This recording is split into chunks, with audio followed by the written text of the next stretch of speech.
Seigneur soit avec vous. Évangile de Jésus-Christ selon saint Matthieu.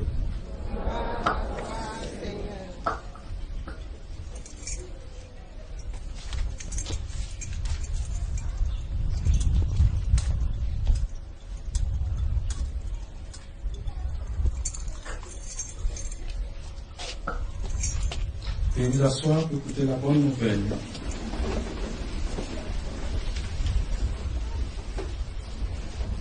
Jésus disait aux chefs des prêtres et aux anciens, que pensez-vous de ceci? Un homme avait 2 fils.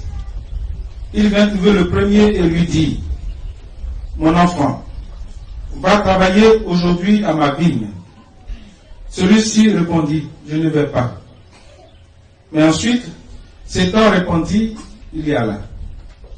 Abordant le second, le père lui dit la même chose. Celui-ci répondit, oui Seigneur, mais il n'y alla pas. Lequel des 2 a fait la volonté du Père? Il lui répond, le premier. Jésus leur dit, Amen, je vous le déclare. Les publicains et les prostituées vous précèdent dans le royaume de Dieu. Car Jean-Baptiste est venu à vous, vivant selon la justice, et vous n'avez pas cru à sa parole.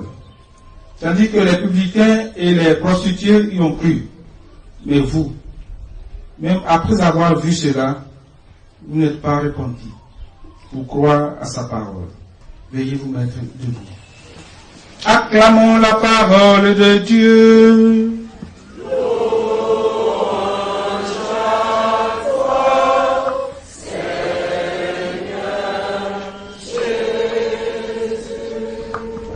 Bonjour mon frère, bonjour ma soeur.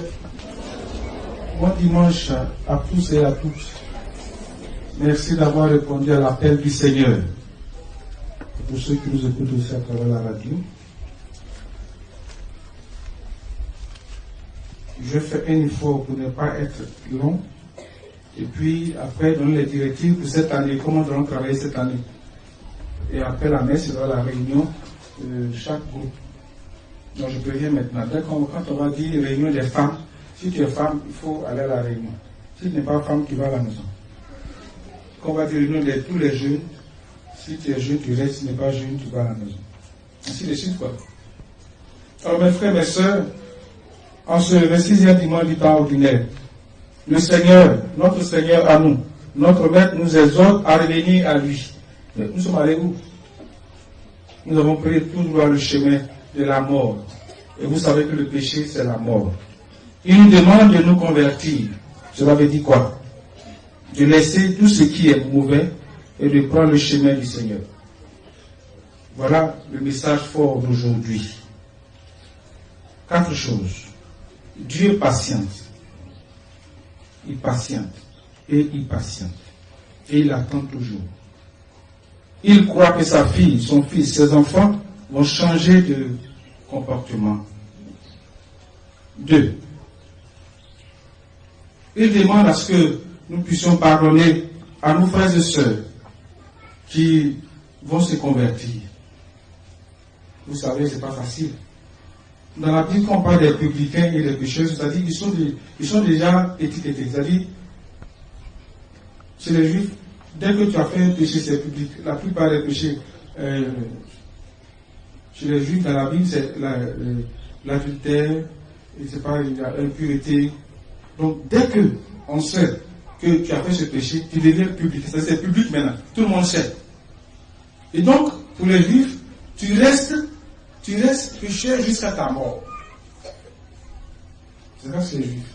C'est ça pour les publicains. Et dans la synagogue, c'est-à-dire où ils vont pour prier, ils ont leur place. Donc quand tu rentres, tu sais que ceux qui sont là-bas, c'est les publicains. C'est pour ça qu'ils ont envoyé la femme, ils ont envoyé Marie-Madeleine, ils disent voilà, elle a commis l'adultère. Sans envoyer son complice. Donc, publicains et prostituées, ils sont connus. Il faut dire les publicains.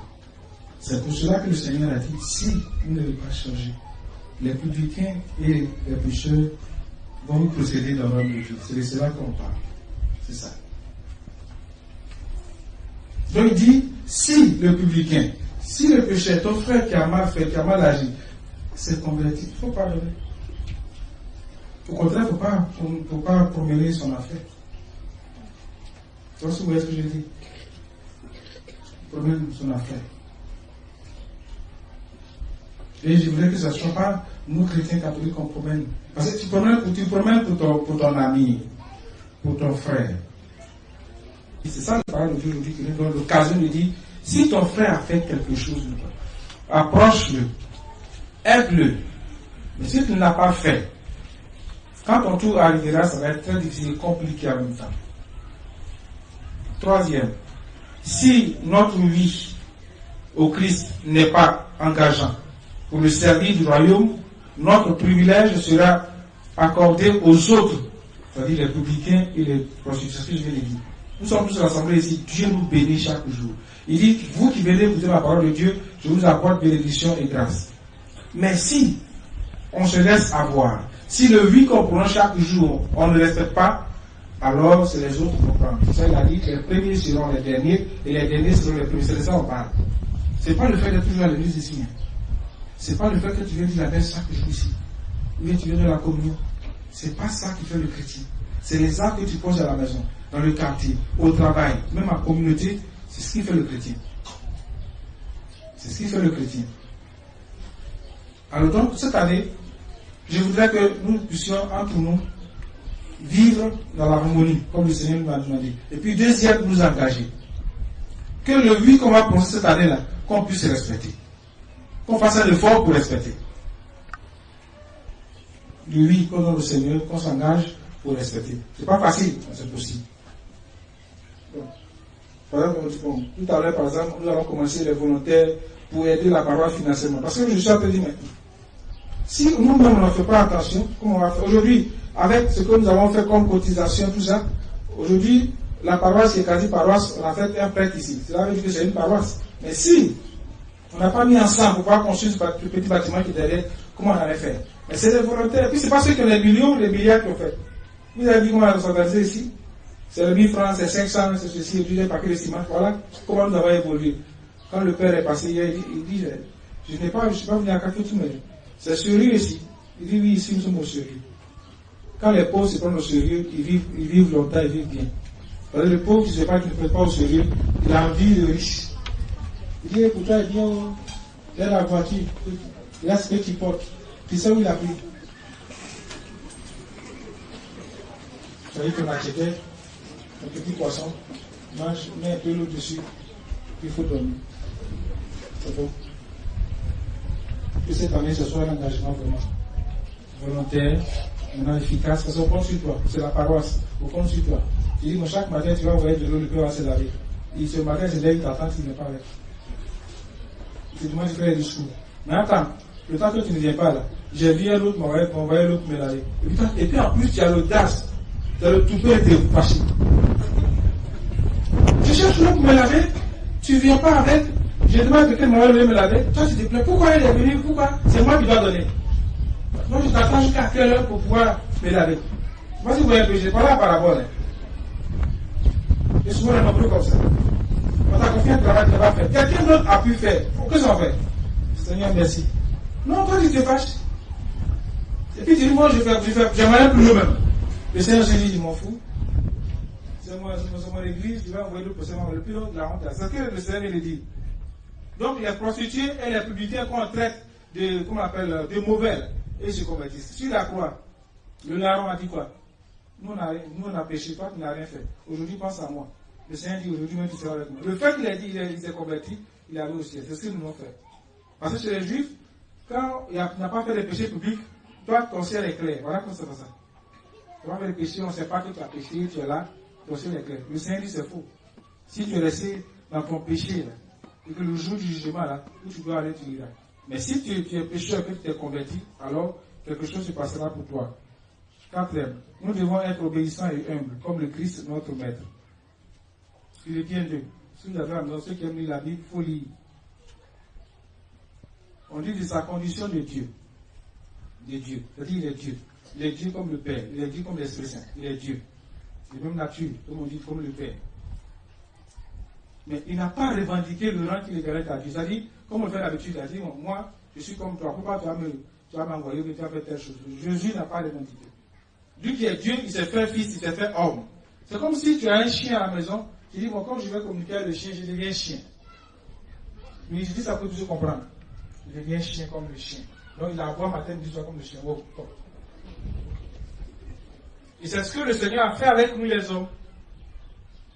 Il a pris nos conditions et puis il s'est abaissé. Et obéissant. C'est ça, obéissant. Dieu a été obéissant. Jésus a été obéissant. Mais notre problème, c'est qu'on ne veut pas être obéissant. Et on tombe dans le péché. Obéissant jusqu'à la croix. Quand jusqu'à la croix, chez les Juifs, les grands bandits, c'est sur la croix les mains. Donc ton Jésus que tu viens adorer chaque matin, que tu es là tout à l'heure, tu vas prendre son corps et son sang. Là. Chez les Juifs, c'était un grand bandit, jusqu'à aujourd'hui. Je retiens ça bien. Mais tellement il a obéi, qu'est-ce que son Dieu a fait, qu'est-ce que son Père a fait? Il a élevé. Au-dessus de tout. Et tout genou va se fléchir devant lui. Sur la terre, dans les cieux, et même dans la Bible. C'est là qui fait la puissance du Seigneur. Vous remarquez, tous ceux qui obéissent, tous ceux qui font la volonté de Dieu, ne sont jamais peur, même si on les tue. Ou bien, et quand ils font des actes d'amour, leur nom est toujours là. Ou bien, bon, souvent aussi des noms de présidents, moi je ne les connais pas, on dit, comment on appelle ça, les Ghanéens, on dit quoi. Il y a une chose. On ne moi je ne les connais pas. Mais jusqu'aujourd'hui, on l'utilise même dans l'histoire. Ça veut dire qu'il a posé un acte bien. Et c'est ce que nous devons faire, mes frères et mes soeurs. Et cette année, avec le thème que l'évêque va donner, nous allons ajouter ceci. Cette année, je m'engage à me former.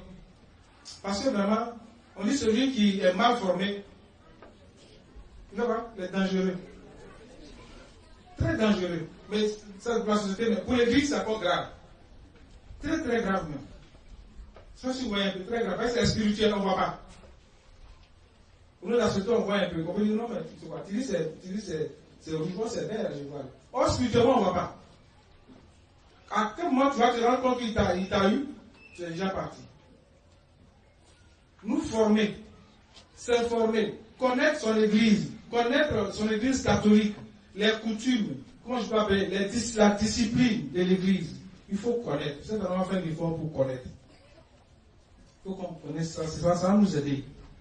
Tu es chrétien catholique. Tu ne sais pas comment on devient évêque. Tu ne sais pas comment on devient prêtre. C'est normal que tu fais des discours sur les enfants des autres. Et bah, si tu savais comment le petit allait au séminaire qu'elle est sortie, tu mets ses parents, quand tu vas parler, tu vas te taire. Et quand ça t'arrive aussi, on se comprend. Donc c'est ça, mes frères, nous former. Parce que quand on va commencer les formations dans les CEB, il faut venir au CEB pour te former. Quand on dit la formation des femmes ici, il faut venir. Des jeunes, il faut venir. Connaître l'église. Il ne faut pas connaître le langage. Ça, l'église, ça faut demander au curé, celui qui connaît. Mais tu fais quoi l'église alors? Donc se former. Bien former. On ne sait pas, on demande. Comme je vous ai dit, si vous me demandez que je ne connais pas, on va appeler l'évêque. Si je ne connais pas, on va voir le pape. Le pape aussi ne connaît pas aussi, on attend quand Dieu va nous appeler. On ne connaît pas tout. Si, aujourd'hui, je vous dis, pour ceux qui sont dans le mouvement association pour le prier, si tu as un membre qui connaît tout, il est grave, faux, c'est plus que voilà. Ah, tu connais tout. On a dit ça, tu connais tout, ça dit quoi? Ah, tu l'as testé là. Tu connais tout. Même le Seigneur a dit que quand Madame Zébédée elle est venue demander la place pour ces deux enfants, vous vous rappelez? Il dit, bon, moi, si l'un soit à droite, à gauche, premier ministre, c'est le secrétaire principal. Le Seigneur dit, en tout cas, pour réserver la place, ça, c'est de moi. C'est de mon père. Donc là, lui aussi, tu avais dit, c'est pas moi, c'est mon père. Si Dieu lui-même, Jésus me dit ça, il ne connaît pas. Toi, tu es sur la tête, tu connais tout. Dès qu'on dit ça, tu dis, si, Jésus connaît. C'est le nom de quelqu'un que je connais. Dès que lui, ici, Jésus connaît. Tu le mets là, il garde tout. Conversion. Deuxième, se mettre au service de mon église, de ma paroisse, avec foi, unité et charité. Mes frères, mes soeurs, je l'ai dit à plusieurs. Si tu ne t'engages pas dans l'église catholique, dans la paroisse qui est Saint-Paul, on fait comment? On vit avec les chrétiens. Mais si tu as un pied ici, tu as un pied ailleurs, on fait comment? Si ça s'arrête, on donne la messe, Amen, Alléluia, et puis tu t'en vas. La semaine là, on vit comment? Quand tu viens dimanche, que les chaises sont placées, enfin, peut-être qu'on n'a pas de repos des robots dans l'église. C'est les hommes qui font ça. Quand tu viens que c'est nettoyé, c'est les hommes. Ça, c'est nous tous. Et cette année, j'encourage chacun à participer. Réellement. Comme il faut. Comme il faut. Parce que tu dis, je viens à Christ, mais je viens à parler du café. On ne sait pas de quoi tu vis. On sait que tu viens là. Et puis après, on dit, oui, il y a un problème. Mon père, il faut faire un papier. Parce que comme il vient, on le voit ici. On voit tout le moment les musulmans, on les voit ici. Les jeudis, ils sont nombreux ici. Cette année, tu es chrétien catholique, je t'en prie. Il faut t'engager. Et cela va nous aider, nous tous. Je fais une prière pour cette année, mon frère, ma soeur. Seigneur Jésus, tu nous connais, tu connais nos joies, nos peines. Nous voulons te connaître. Nous voulons connaître ton église catholique. Et aide-nous, donne la force de nous engager dans notre église, dans notre paroisse, cette quasi-paroisse, qui devient petit à petit une paroisse. Nous comptons sur toi, Seigneur. Tes enfants comptent sur toi. Je voudrais aussi, Seigneur, cette année qui commence, te présenter tous ces cas. Je voudrais aussi, Seigneur, te présenter tous les parents d'élèves qui ne savent pas où mettre la tête. Comment mettre les enfants à l'école, payer les fournitures, ou trouver un tuteur, une tutrice. Seigneur, nous comptons sur toi. Au cours de cette messe, mets la paix, la joie, et pose ta main sur chacun de nous, toi qui vis, toi qui règnes pour les siècles des siècles. Amen.